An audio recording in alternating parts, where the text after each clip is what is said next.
Hello, this is Reddit Readings episode 1. We do hope you enjoy this episode of Entitled Parents. From a dad putting his foot in an employee's mouth to a football being stolen. Here is Entitled Parents episode 1. The first one is called Entitled Parent Thinks Her Son is a God and Jewelry Can Do What He Wants. I'm new, so I'm not sure if this fits. Backstory. Where I live there is a park, we normally go there every weekend. Into the story. It was my birthday and I got a football, me and a couple of my mates. Let's call them friend 1 and friend 2. This is important. Me and friend 2 were trying to score against friend 1. Insert Eklan. I hear the X say to M, I want to play with that football. 5 minutes later, the M asks really nicely if her Ek can play with the football. I look to the kid who was next to her. The kid looks about 8 to 9 me, and my friends are like okay. About 1 hour later, I try to look for the M and Ek. I see the Ek and M in the car with a football. I was able to get to N. Before she goes, I'm like, what are you doing with my football? M replies, this is my ball. Friend 1 and friend 2 were the people who brought for me, and they know it's insert my name here. Ball. But guess what? She drove off with the ball. I called the cops. The cops asked if I got the number plate. I did. So I said yeah. Police traced M down. Even police were involved, and she still would not give it to me. There are cameras. For this reason, police watch the footage. I get my football. M charged and M arrested for burglary. Police were able to track down the kid's dad and boom, end of story. Entitled Disney Dad Puts His Foot in His Mouth. This isn't my story, but one from a coworker of mine. Sadly, I've heard many stories that are quite similar to this one, and it kind of makes me lose faith in humanity. I'm thankful that it's never happened to me, because I don't think I cold acted professionally. At Disney World, we have quite a few Make-A-Wish families. If you're not familiar with Make-A-Wish, it's an organization that grants wishes to very sick children. These kids are often terminally ill, and it breaks my heart every time they come to visit the characters. Everyone in the room gets very emotional. Make-A-Wish families get special treatment in the parks, as they should. These kids usually cannot wait in long lines, so if you have the Make-A-Wish pass, you have a fast pass to everything. For rides, it's easy. Just send the family through the fast pass line. For characters, it can get a bit tricky. We have some characters that meet outside and therefore don't have a fast pass line. There's one queue, and you can see how many people are in front of you, since there aren't any twisty queue lines that go through a building. In this case, Make-A-Wish families just come up to the character attendant, the person that takes care of the character, aka me, and shows us their special pass. We go over to the next family in the regular line, inform them that the Make-A-Wish family is going to cut in front of them, and after they're done, that next family will get their turn. Usually, people are hot and sweaty and tired, but they get it, and they wave me away with a quick, oh, it's no problem. Sometimes their kids get a bit frustrated, because they don't understand why the Make-A-Wish get to cut in front. But the parents explain that they're doing a good deed by letting a really sick kid go first. Sometimes people get huffy, but I ignore them. They'll be fine to wait another minute. Occasionally, people get upset because they don't know what Make-A-Wish means, but it's oftentimes pretty obvious that the child is very sick. So people can put 2 and 2 together with context clues, and we can always explain if they still don't get it. But for the most part, American families have heard of Make-A-Wish and know what that means. However, people can still get really mad. I had a friend who was character attending with Princess Aurora who saw a Make-A-Wish family let the next family in line know what was going on and was shocked to hear the entitled dad's response. "Sorry, sir. This Make-A-Wish family is going to go first. Thank you for your patience." Are you kidding me?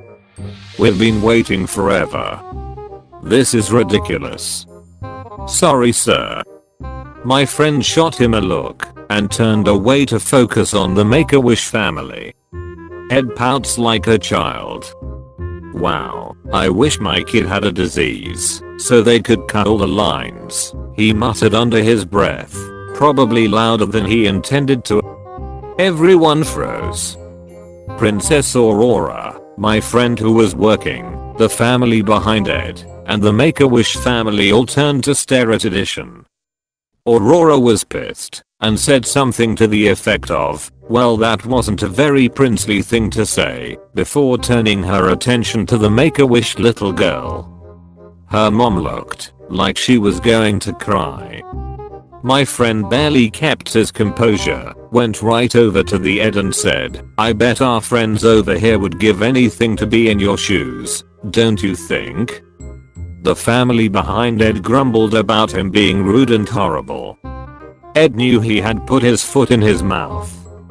His daughter was oblivious to the whole thing, thankfully, as she was quietly playing with her Barbie and barely even blinked when she was told that she'd have to wait a bit longer to see Aurora. During their turn, Aurora was cool towards Ed, but great with the daughter. They had a long talk about how a real princess is kind and patient and compassionate towards others. Ed slunk away, and I hoped he learned from his behavior. The last story we have is called Entitled Mother Wants Me to Donate Her Child My Blood, I'm Not Even the Right Type. This is the second encounter I've ever had with an M. There isn't a lot of contexts to give, so I'll give you what I can. I was at the doctor after getting a virus that was gone. After being checked the day before with a blood test, the day after, my friend who worked at the same place I went to for checkups told me how they hadn't gotten enough O group blood for a while, and he said he was glad people were donating. Everything helped. Bet he really wanted O group blood, since it's a universal donor. I decided to donate blood, even though I'm not in the O group. This is where the story starts, so let's get to the characters. Me equals me. Doctor equals D. Entitled Hellspawn literally made from the depths of hell equals M. Shy but nice kid equals NK. Medical staff equals manuscript. Police officers equals P1 and P2. I was walking to the building over from my doctor's office, since one building was for stuff like ear infections, viruses, or colds, and the other one was a lab to see why that stuff was wrong with you. Pretty cool. Then attached to the lab is a blood donation center. Not sure what company it was, but it was at the end of the hallway after all of the patient rooms. Everything is fine while walking, until out of nowhere, M is right in front of me with her kid. I'm not looking, and bump into her kid, who stumbles a bit, but doesn't fall, and just says sorry. The following conversation ensues. M. Asterisk GGAASSPPP asterisk oh my god, my baby, are you okay? NK kind of annoyed says, yeah, I'm fine. M. Oh, we must get you to the doctor quickly now, you could have injured something else badly. M flips me off with a smug face and says in front of her kid, fuck off. I'm infuriated, but throughout the time, I have learned the best way to get through a situation isn't to get mad or try and get revenge. I know shit's about to go down when I see her walking into the same building as I am. I kind of wait a minute before walking again, so she doesn't get pissed that I'm going the same place she is. After an amount of time passes, I walk in and get my name, and then the earth must have not liked me that day because there was only one seat with NK already in a seat beside it. I go to sit down in the seat and M sees while getting her kid scheduled. She stares at me with a death glance, and then once she's done, she rushes over like damn Earl Devereaux. Cloudy and her chance of meatballs police officer picks my arm up and rips me out of the seat. The following conversation ensues. Me, what the fuck? Somewhat loudly. Gasp. These gasps were so fucking annoying. You from earlier. You don't deserve to sit here from what you did to my baby. Also, we're mom and son, so you don't deserve to sit here. Me, whatever, lady. NK, sorry my mom's doing this. M starts down talking her child from saying that, and as soon as she does I'm called into the room, which was quite a ways away from everything else. Everything went well, and right as the needle was inserted, I hear M and Ek in the room down the hall screaming, "What do you mean you don't have any blood? No one has donated." Apparently, NK needed to have a blood transfusion. Don't ask me why. Manuscript from another room. No, not recently. We can give you plasma and saline, or search to see if we have matching blood, but I'm 99% sure we don't. The nurse from my room starts laughing. Guess she knew who manuscript from other room was. I will force you or someone to give my child blood. Manuscript, no way. If you continue to talk like that I will kick you out. M's voice gets louder as she leaves the room.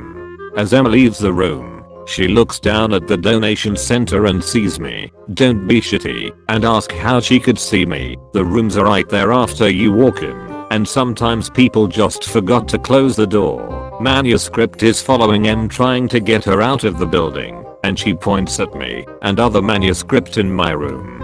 M, you liar. He's donating blood. Give my child his blood. I saw manuscript and realized he was actually my buddy. Didn't recognize him earlier. He immediately said, "No ma'am, sure, he's donating blood, but we'd have to wait for him to be done and make sure you are a match." We weren't, as NK told me later. M then goes fucking insane and runs into the room, unhooks the bag and tears out the fourth, which hurt like hell. It ended up ripping off about an inch of skin in a line, and she ran off with my damn blood. Manuscript in room. Call the cops now. Manuscript in the room. Right. Manuscript goes for the phone and manuscript in other room chases after her, as well as some other manuscript that was security. Luckily the police station was right near the doctor's, so it only took about a minute to get there. If you drive down to the right of the doctor's office and go 2 blocks, the PD is right there. P1 pulls up and says, "Ma'am, right now you are being detained. Please do not resist." P2 goes to grab her and handcuff her, but before he can cuff her she bolts off and drops the blood bag. She continually does this until P1, which I don't think he should have done, but from where I was born this is not common behavior. Tases her. I know. Tases. She is on the ground and P2 goes up to put her in handcuffs and put her in the car. The bag, which somehow did not pop, recovered by manuscript. I never figured out if the blood was able to be used or not, but I hope it was. M is put into the cop car, and the rest was told by NK, which we have grown friends. NK told me her mom was also getting divorced, and says that M got charged for assaulting me, fleeing police arrest, disorderly conduct and disturbing the peace. I have heard she may be getting charged for more, but that's all I know for now.